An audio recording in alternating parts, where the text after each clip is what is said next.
But yeah, I thought, so I won a competition my first time going out. And I'm like, man, I'm a natural. I'm the second coming of Richard Pryor. And then went to a real show and it didn't go the same. I was like, wait a minute, how come I'm saying things and y'all ain't laughing? How come y'all ain't laughing? I actually have footage of it. My first time I bombed. Oh man, you could have heard a mosquito on the moon. Like it was nothing. Like the closest I got to a laugh, it was like this old black guy in like a Kango hat in the front. The closest I got to a laugh, he was just like, dude, stupid. I play that back. It's just, dude, stupid. And that is the only reaction I got. They were just staring at me for like 10 minutes, and then I got off stage. I watch that tape every so often. Just every once in a while, you gotta ground yourself You with gotta just sheer, humble. sheer embarrassment. I learned a lesson. I'm like, okay, I actually need to write. I got to get better. Hi, welcome to Say More Words, a podcast that was created to emphasize the human experience through stories. I hope that you come here to learn, to expand, and most importantly, learn how to say more words. Speak your story, speak your truth, boo boo. We're so happy you're here. Hi. Welcome back to Say More Words. My name is Tamika Taylor. I'm your hostess with the mostest. I am super excited for today's guest, partially because I've known him for what feels like 1,000 years. I think I've actually now, because of the age that we're at, known him longer than I haven't known him, which is kind of a weird thing. Um, my friend, Ton Johnson, he is a comedian. We're going to kind of talk about how he got to where he is and started working. But Ton, you need to tell us what the song of the day is. Oh, the song of the day is "What the Helly" by Rob 41. That is my favorite song right now. I just what the helly? Like I don't know. Like do you get like I say that all the time. Yeah. Like I can't just say what the hell anymore. I have to go what the hell? What the What the helly? hell? Like sometimes I'll even run through all of them. What the helly Bron James? What the helly Berry? What the helly say? I haven't heard that song in a long time, but I was eagerly anticipating what song was going to come out of your face when I asked that question. That's like my favorite song right now. It's such a dumb song, It is so dumb. but it's Ugh, the greatest. I love it. Like, come on, we can appreciate dumb songs. Like, we're the generation that went out to Walk a Flock of Flame songs. Like, I mean, though, they look, were I so was in the good. club. Look, when I was my stepson, I was in the club going, Waka, Waka, Waka, Waka, Waka. There was no lyrics. Like, so yeah, I'm like, dude, I just got to make like grunts. Like, you can at least say, what the hell? Like, when I Yeah, talk to my stepson, I'm like, you got a whole sentence. We're evolving. yeah. We had words: bed, bed, Mhm. bed, bed, bed, bed, bed, bed. Yeah, Like we our used to, lyrics were simple. back then it was just waka waka. Oh, let's do it. Waka waka waka.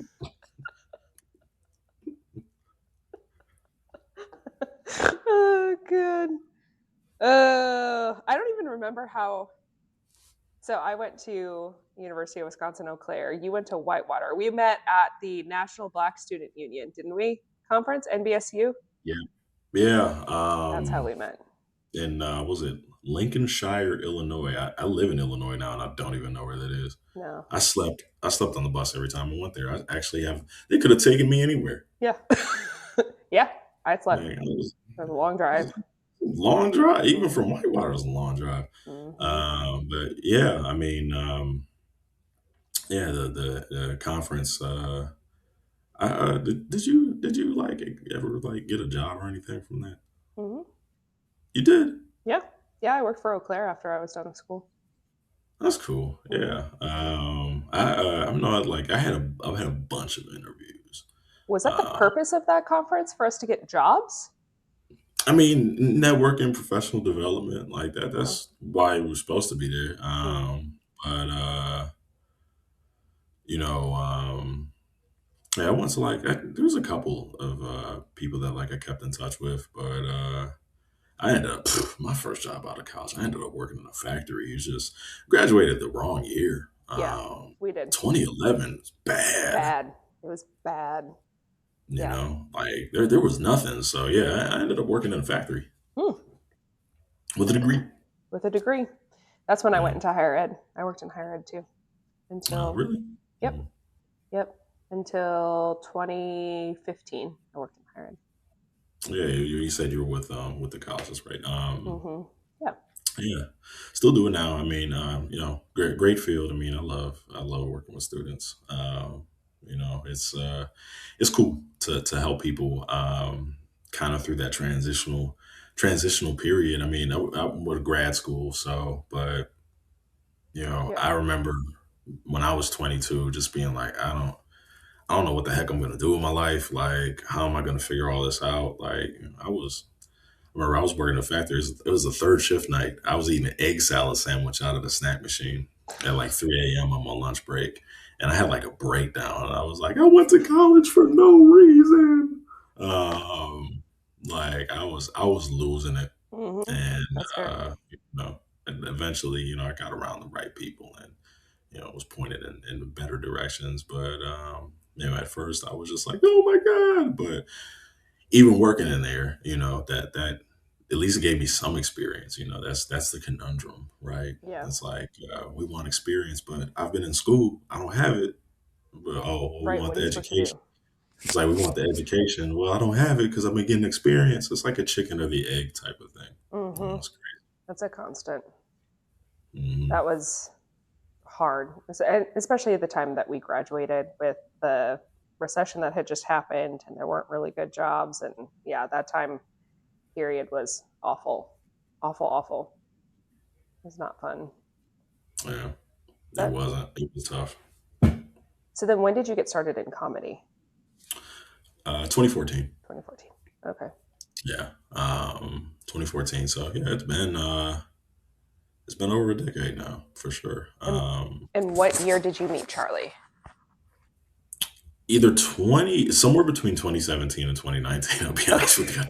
I don't remember anymore. Yeah, that's fair. Um, You're old, we've, so that makes sense. yeah, we've done a lot of shows together. Yeah.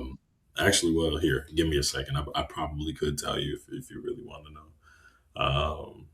I'm gonna go back to that first. Text I'm gonna go back message. to the first message because we only exchange messages like a couple times a year, so it won't take long. I met Charlie in 2018. There it Okay. is. There it is. Okay. So why don't you tell us that story? Yeah, that's crazy. Yeah, I've known him for a minute now.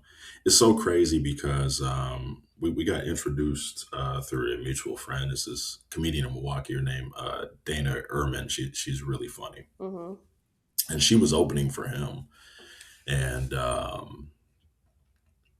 she referred my name to him. And so it's actually funny because the last time we were together, I showed Charlie. I'm like, you remember the first few messages we exchanged? Like I didn't know who he was. Yeah. He's like, "Hey, bud, I'm doing the show. I got this thing called the Manitowoc Minute, and I'm doing a show up in I think it was Appleton." And he's like, "You want to come out and do some time?" Boom, boom, boom. And I was just like, "Man, I don't get off work until 8:30. I can't come up there. No." uh, No, I'm you weirdo. like, I can't get up there. I'm like, you seem like a nice guy. And then I think he asked me about one more show, and I was like, I can't do it. Like my work schedule, I was working for Herzing University at the time. Okay. And my hours were all over the place. Like over the course of a week, I would work 11 to 7. I would work 12 to 8. I would work 7 a.m. to 3:30, and I would work like 7 to 4. So like it was really hard for me to like always plan around that because if you're not getting off work till 7 or 8, like no, I'm not gonna make a show in Appleton for 6, 7, 8 o'clock. It's not gonna happen. Yeah. So like it was really like hard to kind of schedule things around. And so he asked me like twice, and I was like, I can't do it, dude. And then eventually he was like, I got this show in Baraboo. And it was on a Saturday, and I was like, all right, now we can do something. So I drove out to Baraboo, and mind you, I don't know, like, I don't know he's famous. I don't know that he has a big social media following. Like, I really didn't know him yet. I hadn't even met him yet. So I drive out to Baraboo, and I'm like, he seems like kind of like a regular laid back guy. This is probably a bar show or something like that. It's a theater. The GPS and I still had a Garmin kept dropping me off at the Ringling Brothers Theater, and I was like, my show's not in this dang on theater. this is broken. So I'm just driving around. I'm like, all right, where is the? And eventually, I'm like, okay, maybe it is. I'm like, oh no, that's his. It's on the marquee. That's his name. Wow, there must be another room in here or something. Because I'm just like, there's no way I'm doing. Like, I've never done a theater show before. Yeah. So I park my car, and this is how you know, like, I haven't been anywhere as a comedian. I wait in line. I wait in line. So I get in line with like all the people going to the show, and I'm just, this is nice. I haven't been to Baraboo in a long time. Um, so I wait. I get to the front ticket counter. They're like, "Where's your ticket?" I was like, "I'm in the show. I'm the opening act." And the ticket counter, she just, and I was like, "No, really, here they got the DMs." Um, so then the stage manager comes. He drags me through this cloud of people because it's like 2,000 people in the building. And he's like taking me through. He's like, "Excuse me, VIP coming through." And them people are looking at me like, "Who the heck is that guy? I came here for, like I came here for a Charlie Berens, this deaf comedy jam. I don't want to watch this." It's Um, Obama look-alike. Get him out of yeah. here. And I'm just looking around like, I don't know if I'm on this show. All right. So then I get down to like below the stage. I get below the stage, and I think it was like one of the building owners or managers, and Charlie's down there. Um, and I never really actually clicked on his profile, so I don't really know what he looks like. And so I walk up, I'm like, one of these guys is Charlie. I don't know. So like I walk up, I was like, "Hey, what's up? I'm Todd." The building manager, usually got that guy. He's like, "Oh, hey." And I was like, "Yeah, so, how much time do you need me to do?" And then Charlie turns around, "Oh, hey, bud, yeah, if you want to do like, 25." I was like, "You're Charlie." He's like, "Hey, I'm Charlie." I'm like, "Hi, my name is Tom." And then, like an idiot, I asked him, I was like, "Man, it's a lot of people out there. What like, you on TV or something?" And he was just like, "Nah, like I do these skits." He was like real cool. Like he was like, "I do these skits." He told me who he was. Hmm. And not every headliner is like that. Like I've had Yeah. some headliners where it's like, "What do you mean you've never heard of me?" Right? Um, so I get out there, I do my set, funny, but I'm learning some things. One, I didn't know that when you're in a huge venue, sound needs time to travel. So I don't know that the back of the theater can't hear the first 6 minutes of my set because I'm talking too fast. But so I learned that night I need to slow it down when I do theater shows. But other than that, I'm killing. I had an outstanding set, murdered it, right? And what I don't know is that I'm supposed to like take a bow, or there's supposed to be a transition. I'm done with my set. I just walk off the stage. Like I don't even go, "And now you're a headliner." Da, da, da. I do all that now. Yeah. Right. Like I deliver like a great introduction now. But that first night, I was like, and I just walked off the stage. So the stage manager drags me back out. Like I'm literally bouncing on one foot. I'm like, "What do you want?" I told jokes. Goodbye. Right. I did my Um, job. yeah, I'm not going to jail in Baraboo. It drags me back out. I take a bow, and I'm just confused. I'm like, "Okay, bye." Like many people are clapping for something that I did. Like this has never happened before. And then he brings out Charlie, but afterwards he was like, "Yeah, killer set, man." I was like, "You too." Like it was really funny. Um, and I don't know, he's like a touring comic. I'm asking him stupid questions like, "Do you ever go to open mics?" Uh, but I'm new. maybe that helped. Like that talk to him like a normal person. Yep. So we've been cool ever since then. So he's been going on the road, and I pop out with him sometimes. And then, I've done some shows with some other folks too. I mean, I'm coming up on 13 years in stand up. Yes, I can't believe I'm getting old. you are. Yeah, you are. Like you, You. yeah, just you. I Just mean, you. you're not allowed to admit you're getting older. You have like a motivational book coming up. Yeah. Yeah. So I unsubscribe from the notion of getting older. It's Um, fine. I mean, yeah, aging is an evolutionary failure. Like I should just ignore it. yeah. Yeah. I just keep making myself younger and it's great. Yeah. But I was sitting on the couch. I'll never forget. It was before I'm in the house that we bought a few years ago. So it was before 2022. We're in an old house, and I'm scrolling, and I was like, "Is that Tom on Charlie Berens?" Like, and I'm like, I pull up the video, and then I pull up your Facebook profile, and I was like, "Tell me this is the same person." And my husband was like, "I think it's the same person." And I was like, "This is the same person. This is my friend. Like, This is my I friend." know, I know this moron. Yeah. Like, I know him. I used to make fun of him for looking like the guy on Wild and Out. oh God. Yeah. That was my entire high school career. Um, I don't look like Afion Crockett anymore. Not anymore. You've aged well. Not anymore. But yes, I did look like Afion the Crockett and Jeffrey the Giraffe when I was a teenager. Yes, it's true. Jeffrey the Uh, giraffe. I feel like we have a lot of emotional things to unpack here with that one. yeah, Toys R Us. I don't know. It's fine. Toys R Us is gone. No, they're back. Did you not see the Macy's Day Parade thing? No. Yeah. So the Macy's Day Parade was weird and like spoke to millennial parents now. And so there was a float with Little John and the Toys R Us guy, and he's singing "Turn Down for What" with Jeffrey the giraffe. And then Buster Rhymes was on a float with um, Teenage Mutant Ninja Turtles, Mm. and I can't remember what song it was wild. But yeah, Toys R Us is back.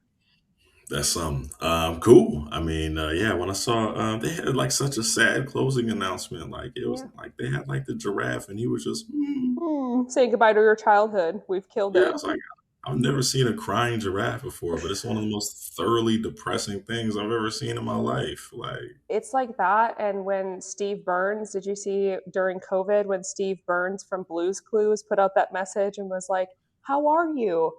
yeah, he's like, it's been a long time. Yeah.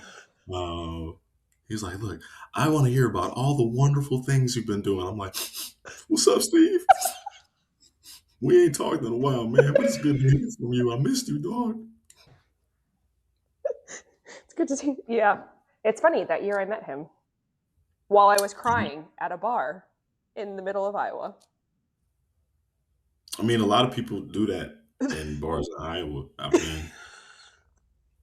I mean, yeah. Yeah. yeah, I just got to a funeral and I was sitting at my hotel bar crying, and there's people dressed as animals all around because apparently I picked the hotel that was attached to the convention center and it was Comic-Con. I had no idea. And I'm just sitting there crying, like just like the sad giraffe. And Steve Burns goes, "Hey, are you all right?" And I was like, "I know that voice. You sound like Steve from Blue's Clues." And I turned, I was like, "You are Steve from Blue's Clues." that's amazing. That openly weeping at Comic Con is like a thing in of itself. But then Steve from Blue's Clues comes like that. There's something divine there I for think so. sure. It was a magical year, except for that moment, which was kind of magical in itself. And all of Yeah, Steve's relatives too, like all the other Blues Clues people were there too, like Joe, and then I don't know any of the other ones, but they were all there too. that I would say. So his one black cousin that they don't talk about is on there. Okay. Yeah. No. Is that one? Is that a person? Didn't they have a black Steve? I don't think there was an Asian Steve. There's an Asian Steve. I was like, I remember there was like a Steve of color. Yeah. Asian, Yeah, not black. yeah. Okay. They couldn't do that. You know they couldn't do that. Yeah, probably not. Mm. Well, my editing team is going to love this because now I'm going to actually start and make them work that last story into the end of the beginning. You have an editing team? Oh yeah. Say hi to Oh God. Sumo. Where's what Sumo? His name is Sumo. He's going to watch this and edit the video. Yeah. Hey Sumo, what's up? He's from Milwaukee, lives in Milwaukee, just bought a condo downtown. Shout out to Sumo. That's what's up. Home ownership. Yeah. Home ownership. He did it. I was like, look, I'm trying. I'm not good at that, but respect to anyone else who can go through this. Like I didn't. There's so many big words. Like they just keep handing you these documents. There's no pictures. Mm-hmm. And you These are sign your life away for a lot of the money. worst reading I've ever read. Like Mm-hmm. it's just like I thought I didn't need math. It's fair. What did you major in at Whitewater? A few things. Came in as a business major, realized I would still need to take math, and I'm like, nah, we're not doing that anymore. Hmm. I've rid Common myself of theme in your life. I've rid myself of the scourge of algebra. We're not doing it anymore, so let's switch to psychology. And then I was like, wait a minute, I still got to go to school if I major in this. Because you got to get a doctorate or something at least. Yeah.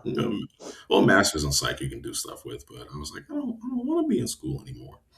And then I was like, well, I'm insufferable and I like to talk. Maybe I should be a lawyer. So then I switched to poli sci and legal studies. And I realized halfway through that I didn't want to be a lawyer anymore. But I was already a senior. So I was like, let me just take this degree and leave before I end up like that guy who was in Whitewater for 20 years. I forgot his name. Mm-hmm. So yeah, I graduated and, I just came home and did a bunch of stuff. Eventually I slipped and fell into higher education.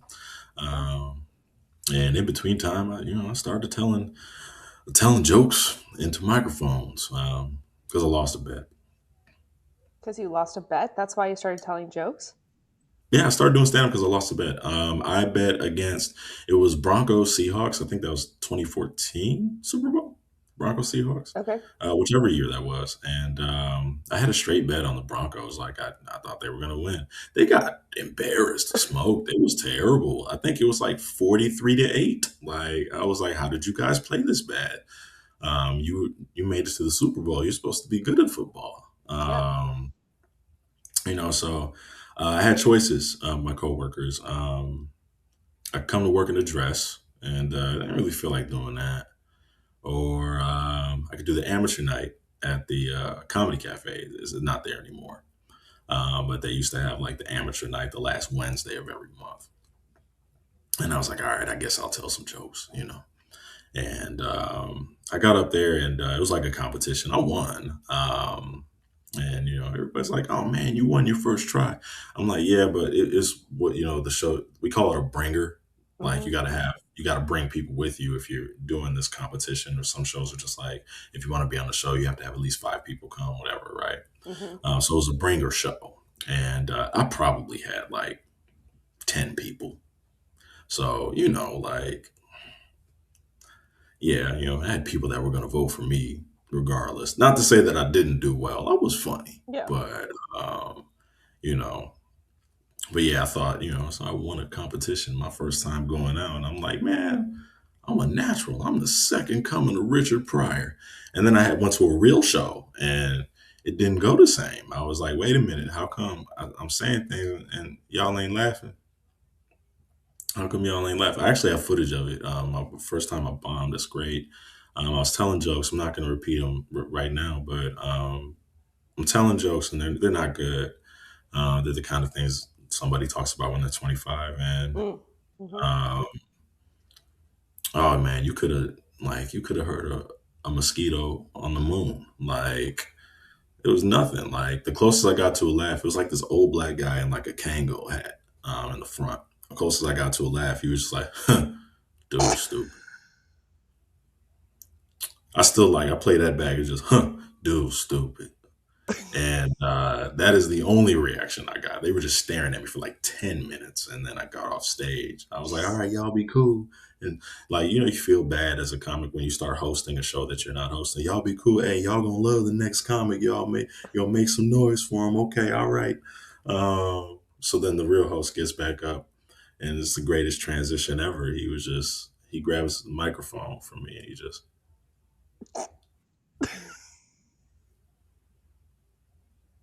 well, that was his make a wish. So y'all can be nicer than that. Come on, make some noise for time, man.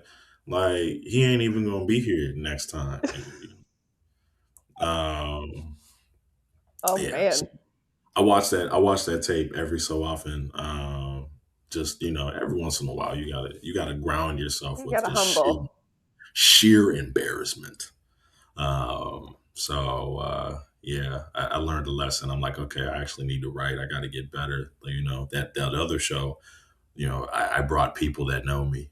I didn't have a room full of people who know me this time. Maybe I'm not actually that funny, and I got to Oh. work on it. I mean, you've always been really funny, Mm. but yeah, probably had to work on it. I mean, yeah, casual conversation humor and like delivering material is just uh the people that are really good at making it feel like it's just a conversation are some of the greatest comics. I'm still working on that, you Yeah, know.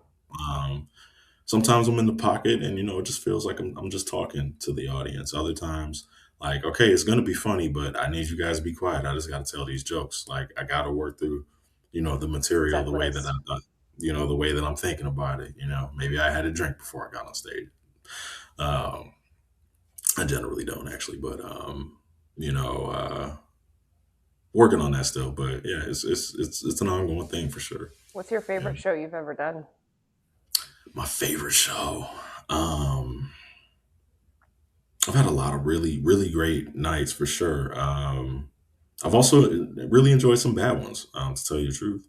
Like there's some shows that are just so bad, like it's just nobody's fault. It's a bad show, and like every comic's like, man, like there's a solidarity when like everyone in the green room's like, man, none of this is working. This all Um, sucks. Man, it's like let me get this like, hey man, do your best. I would say favorite show. Getting to do the Riverside Theater was a really big deal. Um, that was outstanding. I was with Charlie. Hmm. He was taping a special a couple years ago. It was a special before the one that he has out right now, and I opened for him in that one. And we were at the Riverside in Milwaukee, and like I had people, like I had coworkers in the building. There's people, who knew me when I was a kid. People I knew that I didn't know were there came out. My mama was there, my girl was there. I had family friends. It was, and they got to see me do a sold out theater. My mother seen me do like maybe comedy clubs with a decent amount of people, or like people see me do like bar shows, but like it was like, no, this is This like is the big times. this fool is up here and like this is what it sounds like when 2,000 people start laughing. Well, maybe not all 2,000, but you know what I mean. And it was funny too because like I was getting all kind of like messages, like my Instagram messages and Facebook messages were blowing up. It was like people I went to high school with. They're like, "Dude, you're a comedian." Like I know this guy. This is you. Two of them were people that like picked on me. I I love was like, "You that. told me I wasn't funny every day. You paid to see me, haha." Or like I had like one of my old managers like hit me up. I was like, oh my god, I can't believe it! Like it was an You amazing did show. it. I was like, you put me on a performance plan back in 2012. Thank you. Uh, Thank you. I did better. so that it was just cool, and they have really good food too. Like a good green room situation is Hmm. always nice. Like the Riverside, like the top floor, they got like a whole kitchen. So we had uh, like it was very like Milwaukee, Mm, Wisconsin kind of thing, but like they had like a fish fry, they had like brats, burgers, mm. um, I want that. brisket, brats, burgers, all the beef foods. Yeah. And like I got my mom with me and some other and they just everybody's up there eating good, like they were just like, dude. And like I had my dressing room was nice, I had a nice couch in there, so they were hanging out with me and they were it just it legitimized you know the time that I've spent on that. You put it over a decade into something, Yeah. and it's nice to like have your people be able to see like, hey, like You did there it. there has been progress. I'm not just yelling, into a microphone in the corner of a sports bar while the Bucks are on anymore. You Yeah. know, which is funny because I did just do that a couple weeks ago. Like I had one of those shows, Yeah. but you know, every so often I get to do something cool, right? Hmm. So now the goal really is like, how do I do that consistently, but you know, on my own, right? Like, Hmm. all of my biggest shows for the most part was because I was open for somebody else, be it Charlie Berens or someone like Damon Wayans Jr. or Jay Farrow or, a few other people. I'm open for some cool people Yeah. for sure. But now it's like, okay, like now I need to figure out how to get to the point where it's like, okay, no, this is my show, He's funny. right? Like all you guys you paying my face is on it's just my face. So you're here to see me. Like I'm not, because when you're opening for somebody, you're like ambushing the audience. Yeah. Like Right. sometimes you're not even on the promotion. Sometimes there's like, True. coming to the such and such club is this person, and then you just come out like it's fun to be an opener sometimes because especially if you're open for somebody famous Hmm. because the crowd is all looking at you. Like I told Charlie, I told Jay, I think I had this conversation with Michael Rappaport, a few other people that I open for. It's like, when you walk out there and the whole room's looking like, I didn't pay this. Whose uncle is this? Like somebody's here. Like, oh Somebody's Lord, lost. somebody's uncle's about to tell jokes. Okay. All right. Is that the guy from Wild 'N Out? I wonder what happened to him. No, that was for you. Thank you. But yeah, like, I get that. And it's fun. I mean, because, when you're opening for somebody, like it sucks if you don't do well, but at the same time, if you do well, you're a pleasant surprise. Yeah. But even if you just do okay, they're there to see somebody else. So it's not like, people are going to follow you to your social media pages like, man, you suck. Um, Fair. at least generally not. But, like I want to get into that space. I want to, do more on social media. I got to figure out what the heck I'm going to do. I know I need to. I know somebody who can help you with that. Yeah. There's a lot of people who've been trying to help me. They're like, dude, post a skit. Just Jesus Christ. do anything. Yeah, they're like, just do anything. They're like, no, like nobody cares about pictures of your dog. No, they I'm don't. like, They but care if I you're do. funny. It's my page. And Make us laugh, clown. everybody needs to see dog content. I mean, yeah. Everybody needs a picture of a happy dog. I'm telling you though, you should. Um, you need to let more people know that you're actually really funny. Like, I mean, that's I essentially how Charlie did it. It's true. It's true. And I mean, I had a conversation when I was with Jay Farrow. He called me. He was like, "Man, I got to be honest. You're one of the worst self promoters I've ever seen." Yes. Because I showed him some clips on my phone.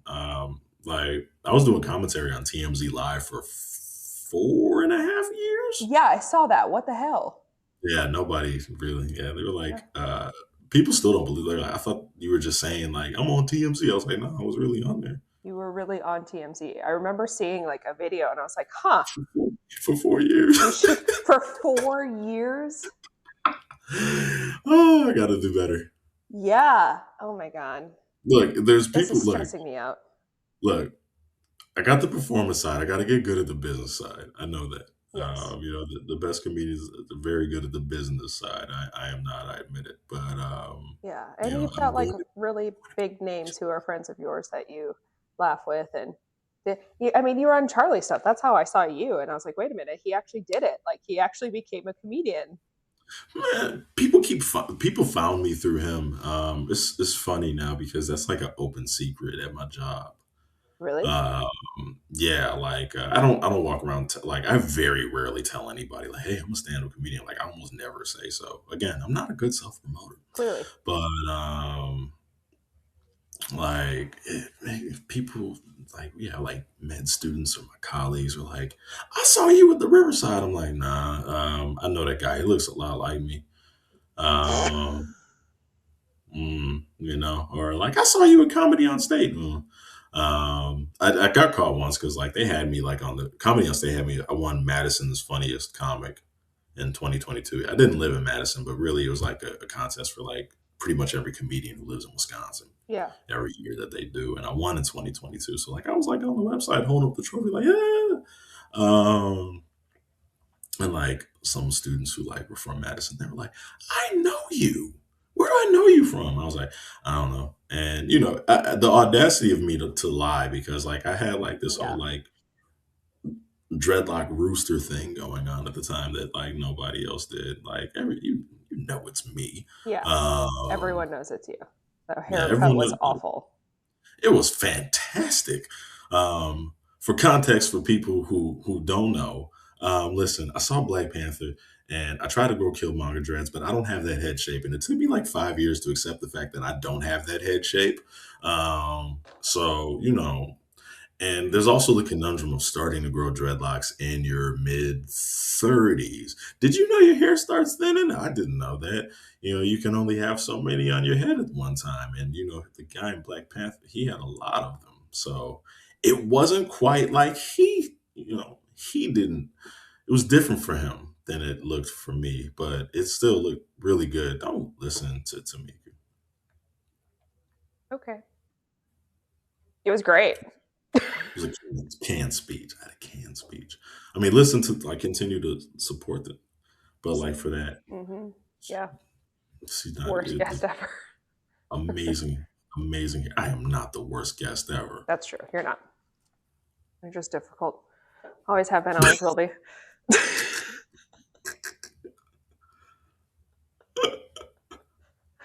Welcome. This is what our entire friendship is just insulting each other back and forth and laughing. Actually, they don't even do it. What is it? Like they said, it's different now, right? It's Yeah, like it's like a something gang like this, sign, right? kind of. There is a gang. Like this is gangster disciples in Chicago. Like Is it really? it's two GD forks. That's terrible. I don't. Oh. Or you turned upside down. Like that feels like, remember when we used Oh to? yeah. Yeah. Yeah, I don't know if I want to do the Gen Z heart. I'm not okay No, with it. no, I'm not good. Nope. Back to '08. Wrote the song a Yeah, long yeah, time ago. yeah. We can't. Yeah, this. Anton, I thank you for coming today. This is very weird. Oh, and I called you by your whole government name, and I apologize. It's okay. My mama named me. Actually, my parents didn't even try. I'm a junior. Like Um, the arrogance of my dad to just be like, name on me. I'll be back. it's fair. Shame on It's a him. big ego trip. Yeah. If our audience wants to follow you, how do they find you? I am on Facebook as Ton Johnson. I'll add pretty much anybody. I am on Instagram. I see. I have to look. I'm on Instagram as It's Ton John. I'm on Threads as It's Ton John. Apparently, because you get a Threads if you have an Instagram. Yep. And I think that's my TikTok too, but I need to go on there more often. Well, we will in the show notes link some of the videos that we were talking about with like Charlie Berens and things like that. The one that stopped me, and I was like, I know that guy. Yeah. I know him. So you can start following him as he enters in the journey of making himself a headliner comic and not a show Feature. opening featured comic. I appreciate you for being here. I appreciate the fact that I can insult you and you will still do what I say. And that after a year of being like, are you going to schedule, that you've scheduled, because I'm super excited for you. I'm super proud of you. You have done really awesome things. It is really amazing to see, as somebody who knew you back in the early 2000s, seeing the things that you're doing, and that some of those dreams, those things that you would joke about and laugh about and say would never come true, are starting to come true. And I'm just really excited to see what your next level is. I appreciate that, and You're welcome. likewise too. You built a great platform, and it's been fun to watch your continued evolution, into the media space, and you've been going around talking. You're doing like inspirational talks, Can you believe it? um, like it's very cool. Um, and getting older, we're getting better. Amen. Amen. All right. Thank you. All right. Okay.